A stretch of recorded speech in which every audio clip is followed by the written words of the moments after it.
Hey everyone, this is Rock from StageInTheSky.com, and I'm really excited about this one because I'm like our whole lives we've been told these stupid cliches that I think have been stumbling us for the longest time, right?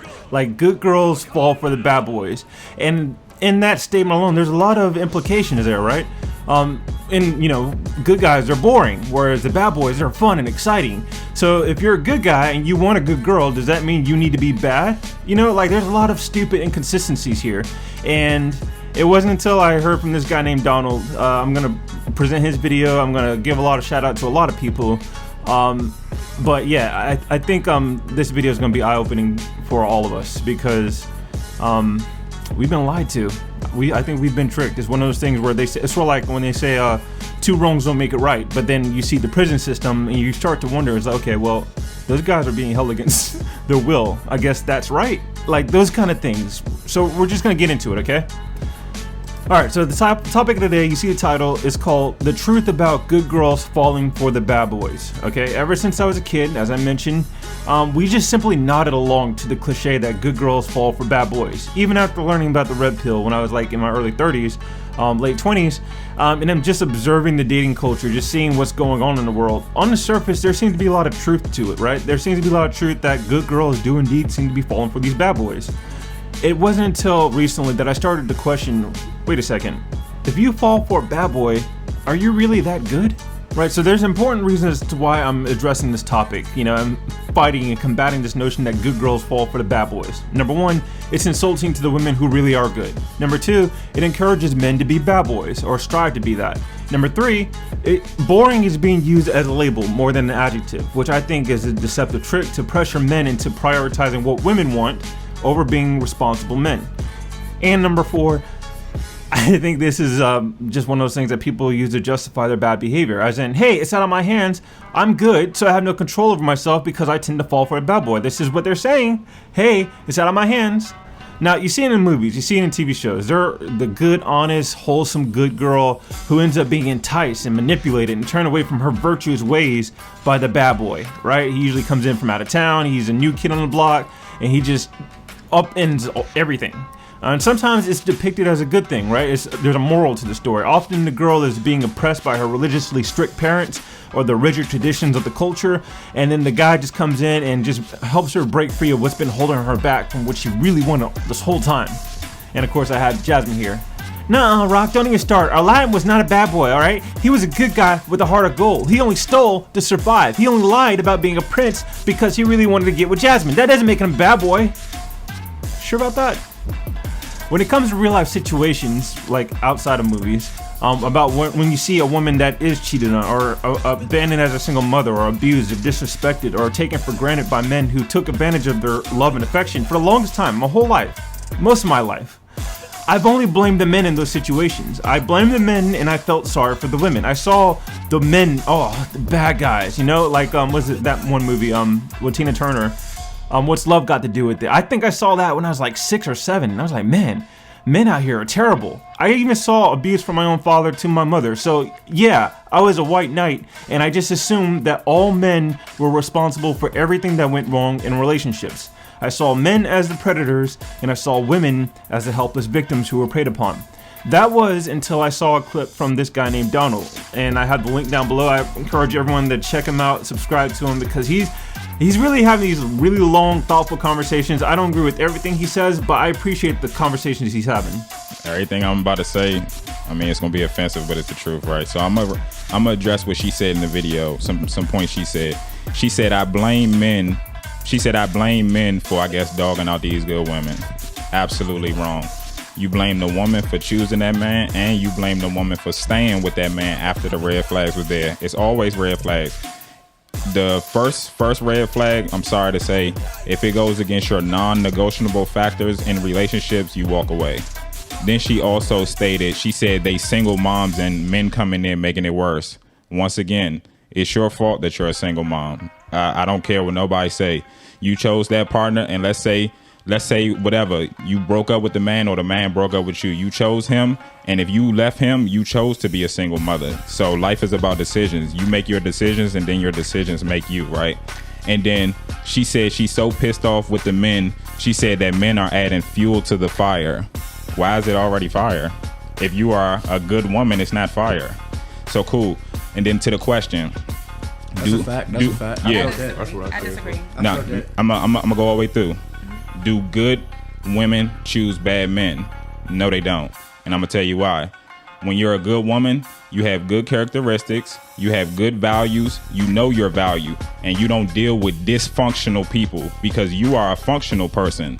So people that are functional and they are vibrating at a higher frequency, they don't deal with people that are not vibrating at the same frequency, because when you as a woman, you become the best version of yourself, or if you even become 80% of the best version of yourself, you don't deal with people that are not already healed and coming to the table to love and ready to put their best foot forward. So women always say, I'm a good woman. No, you're not. I feel like All right, so honestly, when I heard his arguments here, I'm like, whoa, a light bulb just went off, because he's making some good points, particularly about how some women were raised to be good, while others, they had to go through some tough experiences before they became good. I get it. And this speaks to, especially in the black culture, right? Because we all know there's, the bad bitches out there and the Cardi B's and Megan Thee Stallions, but that's not all black people. Just like I'm not all black men, or all black men aren't Tupac, all black women aren't horrible, what they're being depicted on, the booty shaking of Nicki Minaj. A lot of women were raised in great households. There's a blogger who I communicate with, she has 2 daughters and they seem to be decent people, and it seems because they were raised decently, right? Whereas a lot of people, they had to go through some shit. Let's be honest. They had to go through some tough times, and it wasn't until they got all those experiences out of the way. There's a lot of healing. Like myself, there's a lot of healing. I had a lot of anger I had to get over. I had to forgive a lot of people, and it was by the grace of God that drew me close through His Word, the Bible, that I became good. Once upon a time I would say selfish, impulsive. The reason why I call myself Rock is to differentiate myself from the person I used to be. Rock's not my birth name. That's what I go with now, right? Why, Rock? Who cares who's good or bad, all right? That's for God to decide. Why are you so quick to lump people in categories or place label on people? All right, that's very judgmental. Okay, all right, I'm glad you asked. First off, remember your little point about placing labels on people, because we're gonna get to that. The reason why this is important to me is, number 1, to encourage people who are good to keep being good and resist temptation. And number 2, to illustrate for those who think they're good, how bad they really are, right? I want to hold up a mirror to them, like, are you really that good? Think about it.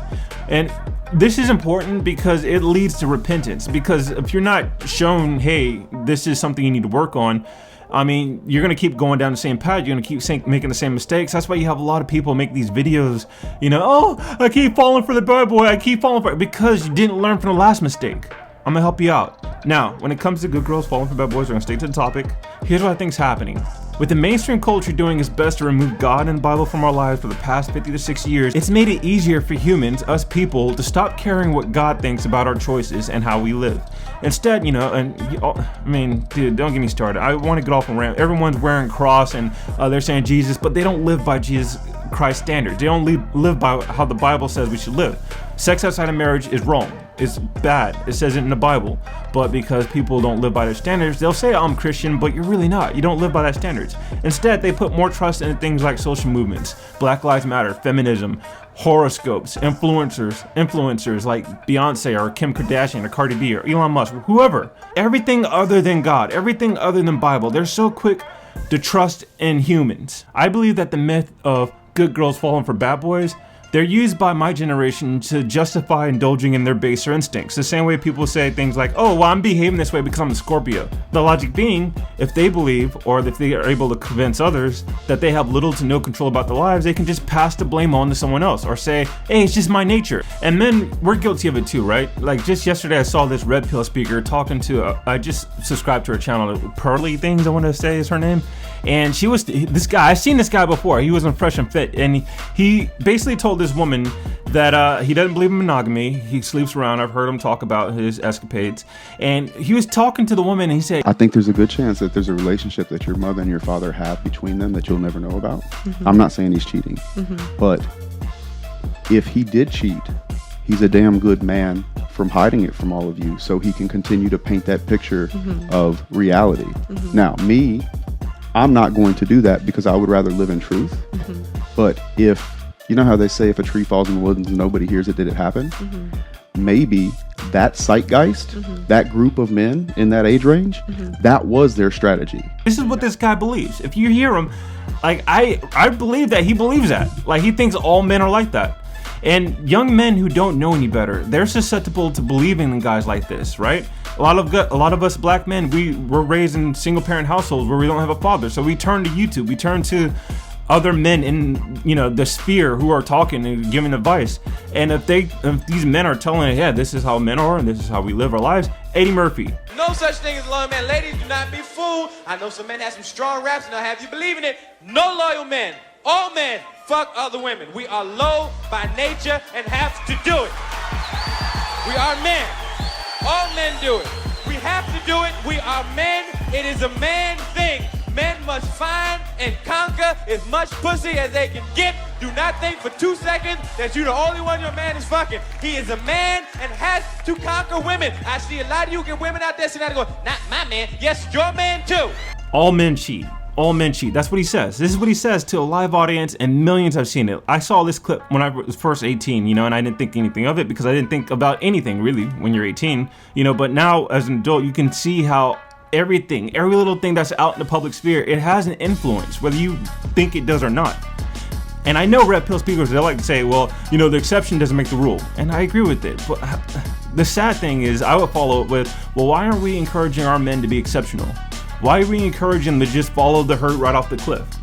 So what are you saying, Rock? Are you saying that good men never cheat? Martin Luther King cheated on his wife. Are you saying that he wasn't a good person? Right, so I know some people are going to be disappointed with this, but I'm not going to go into details and box myself in by laying out defining parameters about what is good or what is bad. For the purpose of this video, I'm targeting those who claim to be Christians because this is important. Like, God, people like to get upset with God and Christianity and they say, oh, well, God's inclusive, and He is. He wants everyone to come onto Him. However, there's a sign at the door that says, hey, I'm welcoming everyone, but these people, this behavior is not welcome here. That's at 1 Corinthians chapter 6, verse 9 through 11. I encourage everyone to read that. He's not. So if you call, oh, well, you're just a bigot, look at the scriptures. Look at what God's not going to accept. So if you call yourself a Christian, I'm helping you right now by teaching you the truth, because this is what the Bible says. Now, if you don't believe the Bible says, know that you're going to be judged for that. Alright, so for the purpose of this video, I'm going to say that a good man or a good woman is one who's striving to live by Bible standards. The key word there is striving, okay? As all Christians could attest, none of us are perfect. We all fall short, as did David when he slept with Bathsheba, and as did Martin Luther King Jr. if it's true that he cheated on his wife. Sometimes good people do in fact do bad things. On this we can all agree. What makes them good, I'd argue, is their contrition, their shame that they feel from doing the bad thing, their repentance, alright? Even atonement for the bad things you've done. Meaning, if I truly repented from my life of one night stands, I wouldn't keep having one night stands. Repent means turn away. Well, maybe those good girls simply fell short when they fell for the bad boys, alright? That doesn't make them bad girls overall. Alright, that's fair, let's talk about it. Alright, so the first heading is, good girls do go for the good guys. Consider this. Why do we even have a cliche statement like good girls fall for the bad boys? Think about it. Why do we have that? Why do we say that? Are good girls the only ones who fall for bad boys?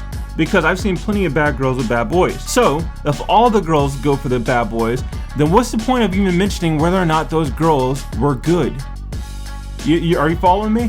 What's the point of saying good girls fall for the bad boys if all girls fall for the bad boys? Now, I do believe that opposites may attract, but not to the point that a good girl with moral values is going after a bad boy who care less about all that. Because think about what happens when a bad boy actually does meet a good girl. Ladies, if you don't know, peep this. When a bad boy thinks a good girl's attractive, he may give her a shot, right? He may go after her. But if she sticks to her morality and doesn't give in to him, the bad boy will eventually stop coming after her, and then he warns his other boys. He'll say, hey fellas, don't even try with her, alright? She don't put out, alright? Don't even waste your time with that one.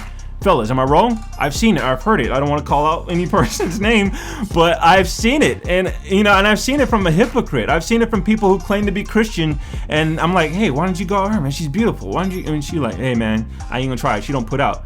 The other girl was a good girl, he didn't want to go with her. Alright, these Christian girls, these good girls, real good girls, these are also the type who are mocked and teased relentlessly in movies for being the prudes, right? Because they won't go all the way. Other girls will call her uppity and self-righteous, and maybe she is a little. I know I've been called judgmental for the umpteenth time. And I think this is why good girls go after good guys who are like them, displaying moral virtues, resisting temptation, hardworking, responsible, and building together. A woman like this isn't going to waste time ignoring all the red flags and just throwing caution to wind with someone who will run the risk of impregnating her and half the neighborhood. More importantly, she's not going to risk having a child with someone who can't be dependent on to be there for her. I think the whole notion of opposites attract is about personality types, not so much whether or not they have different values or whether one is good and the other is bad. This is why you often hear the saying of how husbands and wives, we're complementing each other. The husband has qualities that the wife lacks, and vice versa. A quiet, passive person might go for an outspoken, assertive personality, right? Like the timid one might go for someone who's, I'll speak up for you. I got you. Back, I got it. A strong-willed person might go for one who shares the same opinion, but they lack the courage and the strength to stand by those opinions. A pragmatic person, such as myself, I might go for someone who's a little bit more warm and trusting of others than I am, right? Because we can work together. We'll be a good team together, all right? Now, to be fair, a good woman might be sexually attracted and enamored by the bad boy for the same reason everyone's intrigued by the new kid in class. It's new. There's a novelty to it, meaning, and this is a theory of mine, but when it comes to beauty, you can get used to being around a beautiful person if you're around it every day, right? But if a new beautiful person enters the scene, just for a time, their beauty seems to be superior to everyone else's, when really it's not. It's just new. Think about it. That's gonna be a brain tripper for a lot of people if you haven't noticed. But every time there's a new kid in class, oh, that person's good, they're hot, but he's not, she's not, she's just, or he is just new. But after a couple of months, just like everyone else, and you're not even thinking about that person anymore. You're still going after the hottest girl who was originally the hottest girl. I believe it's the same way with the bad boy to a good girl. Their behavior and carefree disregard for rules may be new to the girl, so it's intriguing to her. It's entertaining. She finds him interesting, because she hasn't experienced that before. However, that novelty of being allured by the bad boy, I think it wears off in the good girl, all right? The strange and unfamiliar behavior starts to get old, where she just, okay, this guy's rude. He's a jerk, right? You've seen it in all the TV shows from the 90s when they cared about, displaying good morals. Where in the beginning you were fooled by him, but by the end of the episode, you're like, man, this guy's a jerk. Finally, and the good girl realizes the guy's a jerk and leaves him alone. Now, as predicted, more and more women are coming out on social media claiming to be the God-fearing Christians, basically good girls, yet they're struggling to find a good God-fearing man. How's that happening? Even public figures like Lolo Jones and Venus Williams, there's articles coming out where they're complaining about being single and childless, and they're blaming, shocker, us men. They're saying men don't want to accept their Christian lifestyles and wait until marriage to have sex. And of course, the thing these ladies have in common is that they're usually over the age of 35 and they're overweight, meaning women under the age of 30 and they're single and childless and in shape, they don't have these same complaints, whether you're a Christian or not. It's usually, sad to say, but these ladies, and oh man, not gonna lie, it bothers me quite a bit, mainly because as a 35-year-old man myself, and I am a virgin waiting until marriage to have sex, I would love it if I met someone like Lolo Jones or Venus Williams in their prime, because I'm waiting until marriage to have sex too, so we would go well together. So that's why I'm having a hard time believing that these fit, beautiful women like Venus and Lolo Jones, they never came across a nice, eligible Christian man during their younger years who would have made great husbands. Instead, I suspect their situation were a lot like this woman who I'm about to play right now, who cried about not being able to find a man, but turns out she openly admits later that her career is just more important. The craziest, saddest thought.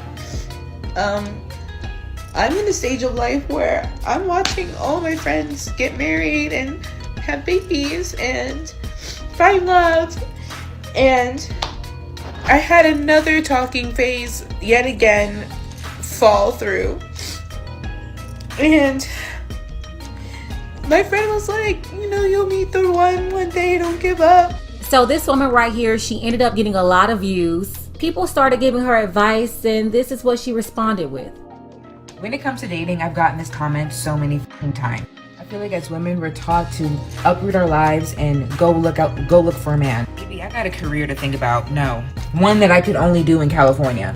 Crazy thought, we could just tell men to do better. Alrighty then, and this is why I continue to say that you cannot mold stale bread. Most women over 30 and even some in their late 20s, they're very stubborn and there's nothing you can do to change them. Now, they may be able to make temporary changes, but at the end of the day, they're going to be who they are. So they'll either get picked up as is, or they'll get left on the lot, which is what's happening to a lot of modern women.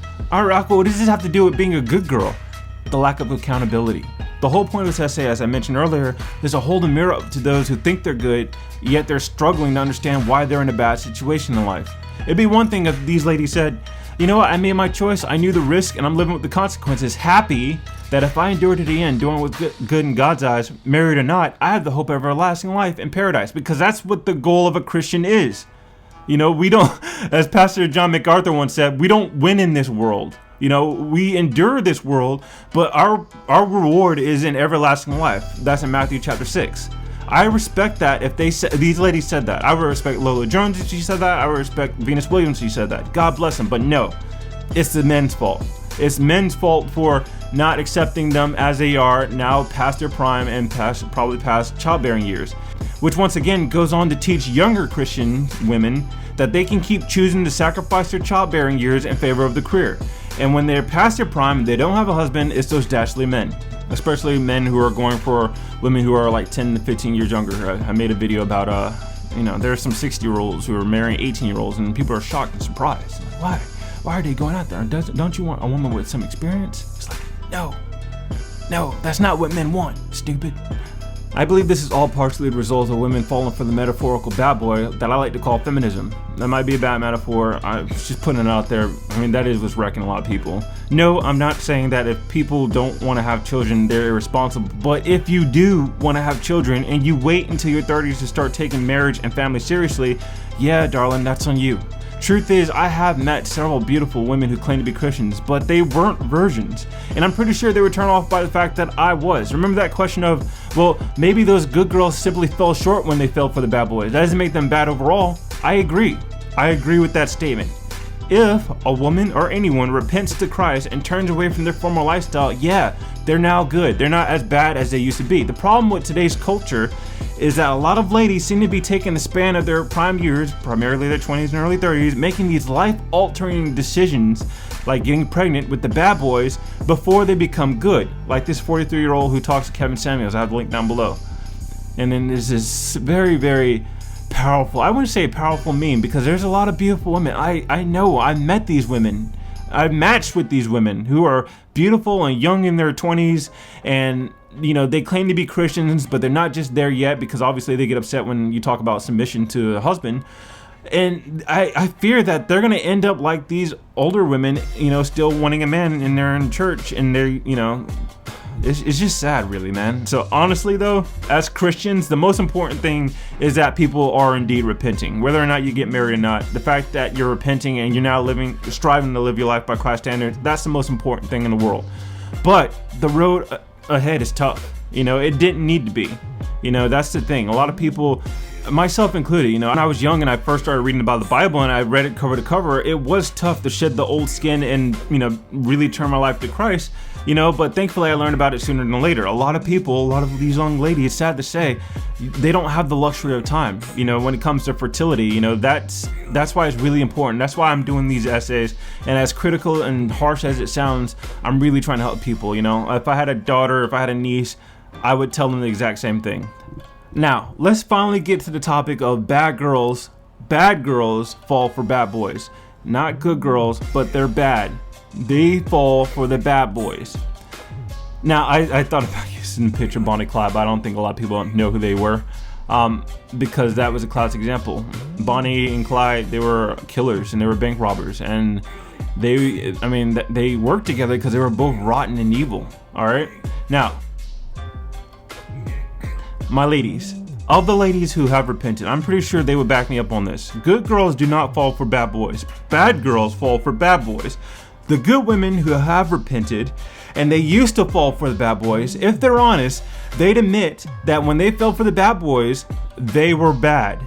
Doesn't mean they're bad now, they're good now. However, back then, they were bad. So, the cliche that, oh, good girls fall for the bad boys is bullshit. I'm sorry to say it, that's nonsense. That's not true. Bad girls fall for a bad boy. Don't worry, I'm gonna break it all down. I'm gonna explain why this is happening, so brace yourself. First off, we've all heard the popular reasons, right? Bad boys, they're fun and exciting. They're charismatic. They're strong and assertive. So they give off a sense of security and protection that makes you feel safe around them. They go after what they want. They don't care what anyone else thinks. They're rebels. They're free. Sure. But of course, we all know that good men can do all that too. Except with us, we care what God thinks, and therein lies the rub. Let me repeat that one more time for the people in the back. Good men care what God thinks, and therein lies the rub. I'd argue that the main essential reason why bad girls fall for the bad boys is because the bad boys won't judge you unless you're good. Winter Night is another blogger who I follow. He recently pointed out a pastor's observation about the decline in the marriage rate, and he quoted, this is the quote, "If a man has definite defensible views on moral and spiritual issues, that is bad, because that means that he is strict, judgmental, and boring." That's what he says. Now, certain stereotypes are bubbling to the surface about the genders, about men and women.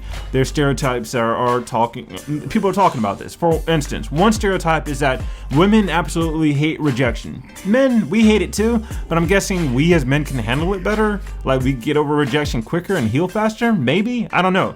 Another stereotype about women is that they absolutely hate being judged, like any criticism at all. It's not just from other men too. Like if you're a woman and you criticize other women, they will put you on blast. There's a female YouTuber named Kendra G. I don't follow her usually, but I'm keep seeing clips of her pop up. And she basically called out her viewers because they clapped at her. They're like, oh, well, you're being cold, you're putting down women, and she had this to say. "I'm really tired of whenever I have to have a direct moment with the woman, oh, Kendra, you're being insensitive. You're making people feel low. Don't watch my show. If that's how you feel, do not watch it. Because when I have a man up here, there's nothing but women." Actually, let me talk about this. I have a guy on my Facebook page right now who's in a jacuzzi. And there are so many women in the comments saying he's gay, he's this, he's a sissy, he's giving me feminine vibes. You women don't have any problems expressing yourself when it's something negative to a male. But let a woman come up here and we have to have a real talk moment. All of a sudden, I don't like this show because I feel low. You don't like this show because your ass don't want to take direct criticism. And you know what? That's why your ass is going to be watching me as long as I do the show. And you ain't going to get a man because you're not strong enough to woman up and maybe realize there's some shit you got to get together. Okay? So I'm really done with the sensitive women that watch the show that are always complaining when I gotta give a woman real talk. And I do it in the most sensitive way as possible, if you guys ever notice. It's exhausting. What about you, Rock? How would you feel if someone was always criticizing and judging you and pointing out things that you were doing wrong? Alright, I admit, it's not fun at first, but at least with me, ever since I was a kid, even if I hated what someone else was telling me, and I have hated it a lot, I was really good about considering the fact that they may be right. Seriously, when I was like 12 years old, my dad told me I was selfish because I didn't leave the theater. It was a cool movie. I wanted to see Godzilla in the late 90s. And my little brother wanted to use the bathroom. I'm like, dude, take your bath yourself, go to the bathroom yourself. And my dad got mad at me. He's like, you selfish. All you do is think about yourself. I'm like, yeah, I wanted to see the movie. Either way, it worked on my conscience and I thought about it. The point is, if the criticism is true, I'm the kind of guy who actually works on my shortcomings to improve. I think a lot of people should be doing this. This is a good thing. However, if the criticism, the person who, the criticism or they judging you, if they're wrong, again, I think about it. I take the time to consider whether or not they're right or wrong. And if they're wrong, I stick to my guns so that the next time I hear the same criticism, I already have my reasons as to why I am the way I am, I'm cool with who I am, and I'm ready to accept the consequences. This is a good thing. I think this is a smart, mature move for every adult to make. Not be, oh, don't tell me what's wrong. Oh, dude, if you already thought about it, if you already heard the criticism, I'm 35 now. You gotta figure, I've been judged and criticized by people who care about me and those who hate me my whole life. When you get to a certain point in your life, being judged and criticized is no longer a problem because you've already heard it all.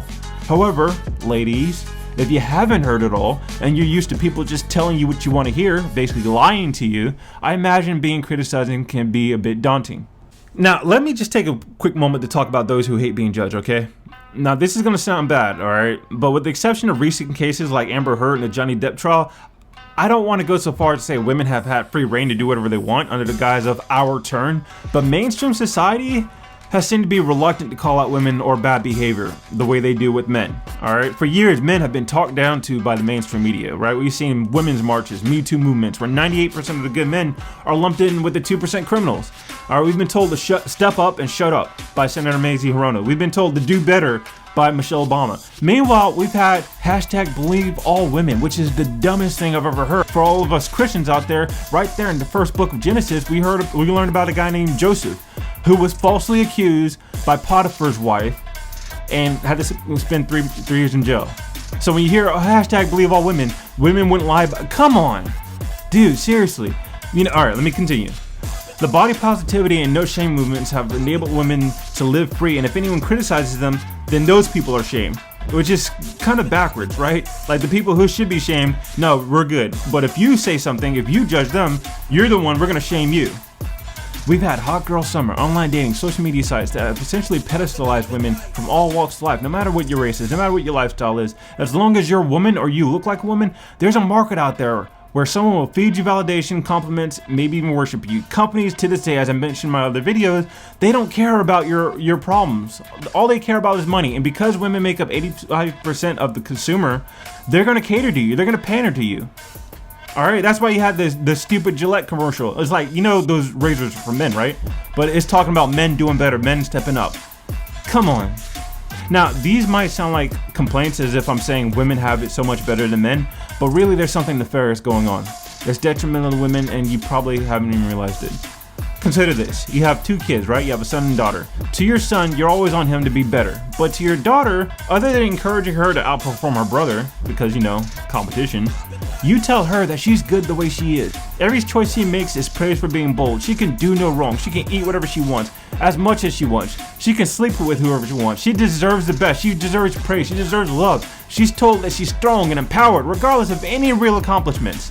Now, of someone who's told they're good the way they are, and a son who's told, hey, keep getting better. No one cares about your feelings. Keep pushing. I don't care. Man up. Of this son and daughter, who's more likely to grow up and be sufficient on their own? Who's more likely to work harder and do well on their own? Who's really strong? All right? The point of this illustration is that being judged, being shamed, getting criticism, regardless of how brutal it is or how bad it sounds, these can be good, productive motivators that push people to grow, mature, and overcome. Yeah, they can beat you down to the point where you're depressed and harmful thoughts kick in. I'm not debating that, but I'd argue that such disappointment is a part of life, right?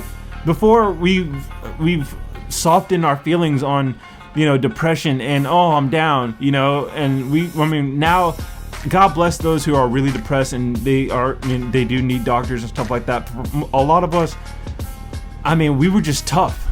We just had the fortitude to say, okay, life kicked us down, life hammered us, and life dealt these bad cards, but we're gonna get up, and that mentality, that all comes from our youth, from being judged, from being shamed, from being criticized on a daily basis. The more experience you get while you're younger, the stronger, more mature you become as an adult when it comes to overcoming life's challenges. Okay, that was just my point about being judged for all those who, they hate it so much. It can help you out. Again, I know it's rough, but it can help you out. Now, back to the point. With the bad boy, when it comes to women who go after bad boys, one of the reasons why they do this is because women can embrace their own impulsive bad behavior and ride out the waves of positive and negative emotions. Sort of like people who like to get drunk, right? If you like to get drunk on Saturday night, you like to hang out with other people who like to drink. Well, you might get mad if you're with a group of friends, everyone getting drunk, except that one person who's drinking water and something healthy, like, get him out of here, he's weak, You like to drink, you want other people around you who like to drink because it enables you to keep drinking and feel good about getting drunk. My point being, a big reason why girls find the bad boys fun and exciting is because that girl may want to indulge in that same bad behavior herself, and being around him enables her and emboldens her to break free and to do so. As I mentioned in my essay about self-love, a lot of times people, they're looking to go out with someone who's just as messed up as they are. I think the reason why good girls go for bad boys is a popular myth because a lot of bad girls simply have a good girl image. I was honestly talking to my dad about this essay, and he mentioned the example of Whitney Houston and Bobby Brown from the late 80s, and I remember I was like, dude, that's so perfect. Like, after I got off the phone with him, I wrote like 4 pages, because I actually watched a documentary about Whitney Houston, and I mean, he's right. Correct me if I'm wrong, people from the 80s. But in the 1980s, you had singers like Madonna, Cyndi Lauper, I probably butchered her name, Janet Jackson, Paula Abdul. They cultivated this sexy bad girl image. Meanwhile, Whitney Houston, she was portrayed as the shy, innocent type with a powerful voice. Whitney had the good girl image.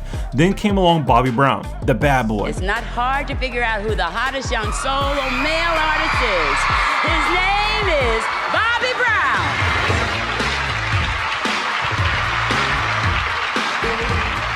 Is this an award show? Are you all ready to party? I was sitting in the front row. She just kept nudging me. Get busy. I said, excuse me. She said, yeah. It was just really funny how she said it, like, you know, with this attitude. I was conceited at the time. Listen here. Now they say I'm crazy. I really don't care. So then in walks Bobby Brown. He was black, absolutely for sure. He was straight, even straighter than straight. Brown was kicked out or he quit New Edition, and his first #1 hit was a song like My Prerogative, which is essentially about how I'm gonna do whatever I wanna do. Brown was from the projects. He did drugs. He danced provocatively. He was the bad boy that the supposedly good girl that was Whitney Houston that she fell for. The thing was, Whitney Houston really wasn't that good, sad to say. I mean, she was dealing with a lot of problems behind the scenes. She was allegedly sexually abused as a child. Throughout the 80s, she had her brothers who were getting drugs for her when she would go to concerts and tours around the country. And when she got with Bobby, I'd argue that she essentially used him to liberate herself from that good girl image to finally just be her bad self. But, you know, and I mean, that happens, I would say, a lot of the time, right? I mean, I watch these ID investigative discovery shows all the time, and almost every, sad to say, these murder victims, you have the friends and family come on, yeah, she was a good girl, she gave you a shot off her back, but she ended up with a bad boy who killed her. And it's like, I'm pretty sure there's something more to that. People thought, what's so odd? She's sophisticated, and he's unrefined, that Bobby Brown. We from the hood, and Bobby was a black boy from the hood, the type my mother always kept away from her. Bobby was a really funny and fun guy to hang around with. You know, he made her laugh. She truly loved him. She truly loved him. Barack, you saw the clip. They said that Bobby Brown was fun and made her feel good. Don't you think that's what's really important, more than his bad boy qualities? I've heard this before. Even red pill speakers tell their male followers, the worst thing you could be to a woman is boring. So let's talk about this notion of boring. Okay, is the good guy boring? Alright, so without further ado, ladies and gentlemen, allow me to be the first one to tell you that if you think anyone is boring, that's a you problem. If you go out to the mountains and you find that it's boring, is that the mountain's fault or is it yours? What's boring to you might be entertaining to someone else, but I get it, right? The word boring exists for a reason. How else would you describe something or someone that isn't interesting to you? The problem I have is that boring is not just being used as an adjective, a descriptive word. It's being used as a label.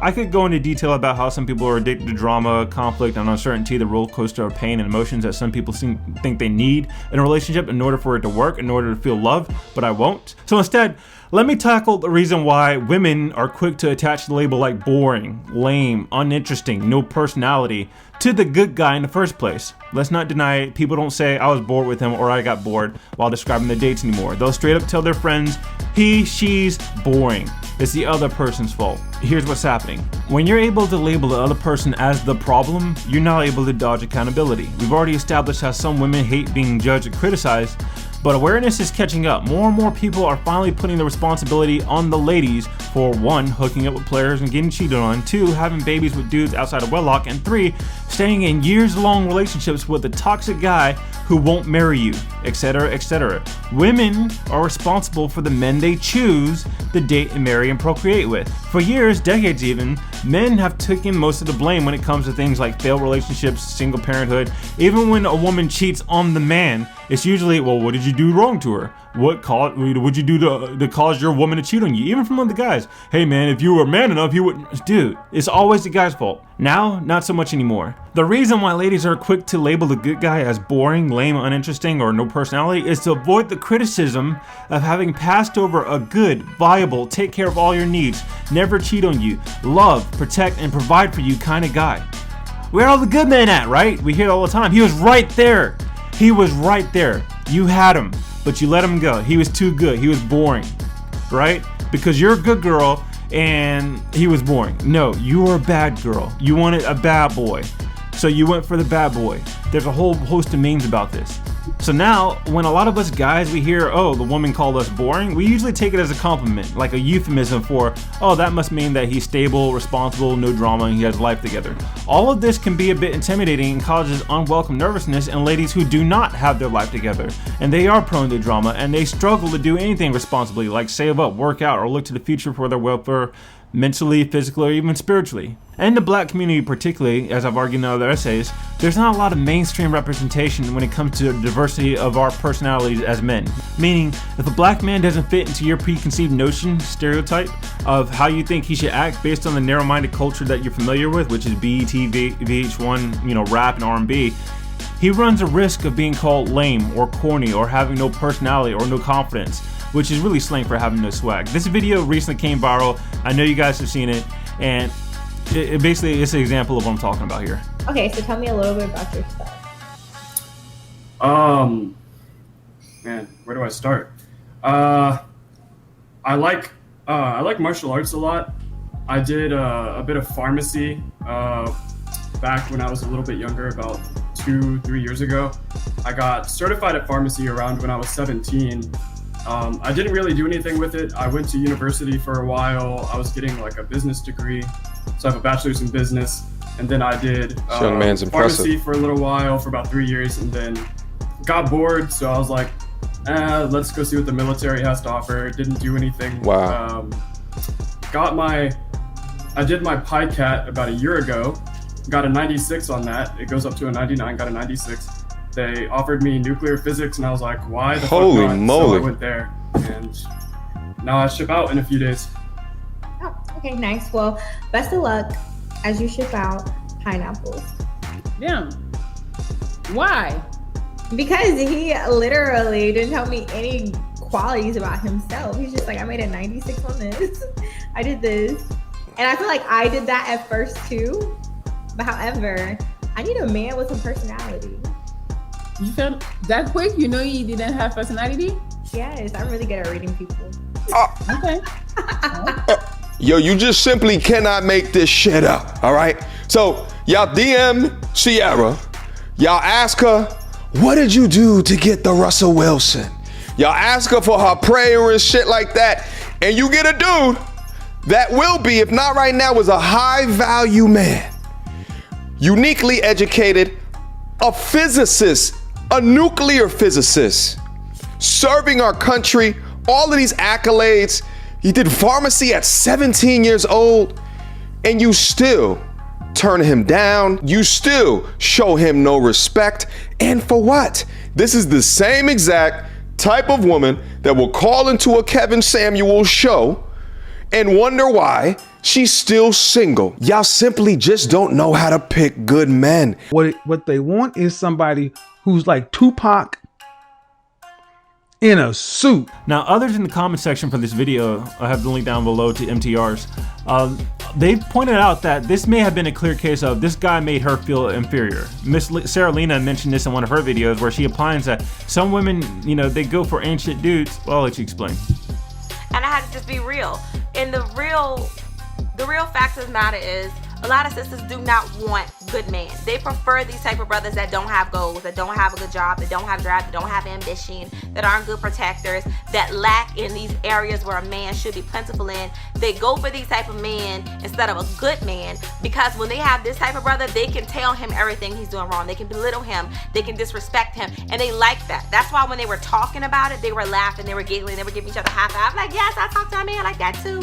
I have to tell my man that too. Ha ha ha. They think it's funny because they like the idea that they feel superior. over their man. They like feeling like they are in control of him. They like that position of authority, of power. They like being able to say, get the fuck up off my couch. I'm about to kick you out my house. You need to do this. You ain't shit. They like being able to talk to men like that. They like that. But if the role was reversed and they did have a good man, now they can't talk to him like that. They can't be disrespectful to him. Now they actually have to watch their mouth. Now they have to level up. Now they might actually have to be submissive. Hold up. This need to feel equal or superior is a huge problem with black culture, as I pointed out in my last video about strong and independent women. Also, I want to point out that just like it's a tactic to label the good guy as boring, it's also a mental gymnastic move to label the bad boy with positive labels like fun, strong, masculine, charismatic, made me feel safe. Like, these are just nonsense. Even if they did make you do all those good things, they're still a bad boy, you know? Like, but this is what you tell yourself to justify bad decisions. But Rock, don't you believe in taking a chance on people? How are you able to help someone and teach them to be good if you're always avoiding them and not even giving them a chance? Right, so the point of this video is falling for the other person, right? Like, we can be friends all day, but developing crushes and falling in love, allowing yourself to date and become intimate with this other person, you know, that's the problem, all right? I can be friends with people from all walks of life. Doesn't matter where you're from, doesn't matter what your lifestyle is. I can talk to you. I can have a civil conversation. I can engage you with good cheer and levity. But when it comes to allowing myself to fall for you, no. But Rock, don't you think that is sometimes out of your control? Right, so in my 20s, I can tell you that for a good 4 years, I was madly in love with who I call my Colombian paramour. She was a girl who I used to work with, and she still sits as the most beautiful woman I've ever seen. You know, she was fine. As soon as I saw her, I remember I'm like, dude, what are you doing here? You belong on The Real Lives of, you know, Malibu or whatever. She was so beautiful, and she was a good friend of mine. And the problem was, like, I knew this from our first year of talking to her. She was bad for me. She's very loose with her morals and her sexuality, you know, and of course I'm a virgin who's waiting until marriage to have sex, so that was our friction right there. And also adamantly, she did not want to have children, to the point that if I even brought it up and I asked her, I'm like, why? What happened? Why do you not want to have children? You're in your 20s, you're beautiful, you'd be good, mom. She would like, I don't want to talk about it. If you even bring it up again, I'm gonna walk away, which I hate being threatened, so I'm like, you know what? Walk away. You know, that's how stupid I am. You know, like that runs in my family. Any person who gives me an ultimatum, I'm like, bye. That's why I'm single. Anyways, me and this girl, we were never boyfriend and girlfriends, but we did have like a love-hate relationship for at least 4 years, and not once did I ever give in to her, meaning I never had sex with her. I don't even think I ever kissed her. You could say I was in a friend zone, but I wasn't. I dated other women during this time period, and we knew how I felt about each other. You know, we got on a couple of times, and we agreed that we're just too stubborn. We're equal but opposites, you know, and I really did hate how much I loved her. But, you know, I did. And, you know, so it speaks to your point about, oh, well, sometimes it's out of your control. Yeah, that was a clear case of how much it was out of my control, you know, but I didn't act on those feelings is the point, you know. And when I was like 28, that's when I really reconnected with God. I started reading the Bible and I prayed. I remember praying. I was walking out from my office that day, and I just asked God, I'm like, God, please give her to me, meaning have her change to be good, or, you know, send her into my arms or something, or send her away, because it was torturous how much I loved her. And soon, like, I give all credit and glory to God, I had this newfound strength. I deleted her number, you know. I hate to say it, but I felt I was too good for her, you know. Like, she want to be a bad girl, she want to be a bad bitch, whatever. I'm too good for her. I deserve better. So I deleted her number. And then months later, she moved back to her home state and out of my life. And that's the point, you know, even if it's true that you can't control who you're attracted to, you can still control your own actions and what you do. But for all of us responsible people, yeah, it's on us. It's our actions. It may be tough, love is pain, but you're good, you're all right. The integrity and the will to be a good person, it overrides these stupid hormones and illicit desires, you know? Again, I'm not saying we're perfect. I'm not saying none of us ever stumble. But when I do stumble, I acknowledge that in that moment, I was bad. I was not good, right? Well, what if the good girl actually sees something good and endearing in the bad boy? Maybe she can change him. Listen, we're all free to do what we want. Personally, I see Instagram videos of, you know, experts and people, you know, swimming with sharks and cuddling up the lions and tigers. I think that's cool. I think it's amazing. It's incredible to see. And as safe as I'm sure those trainers seem to think that they are hugging all over that lion, it's still a lion, right? I mean, do I need to bring up the guy who got eaten by a bear? Timothy, what's his face? You can take a chance on a bad boy if you want. I just hope that you take some accountability when things go wrong instead of blaming everyone else. And, of course, teach the younger crowd, like that's, it's sad to say, but a lot of the bad stuff that's happening in this world is because they're being influenced by people who take no accountability, just keep passing on bad advice to the younger crowd. And because it looks enticing, because we don't have Ecclesiastes 8:11 in play where people are being punished right before your very eyes, all you see is just the good stuff and think, okay, I want to do the same thing, and there you go. You have a new generation perpetuating this bad cycle. I'm not. What's your type? I like a little dirty. You not dirty? No, not dirty. Dirty? Like good. Oh, you want hood boys?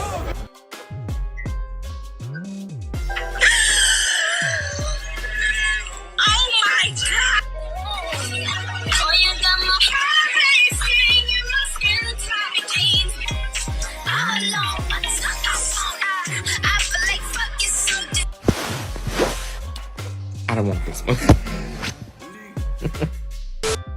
I can't go out. I'm sick.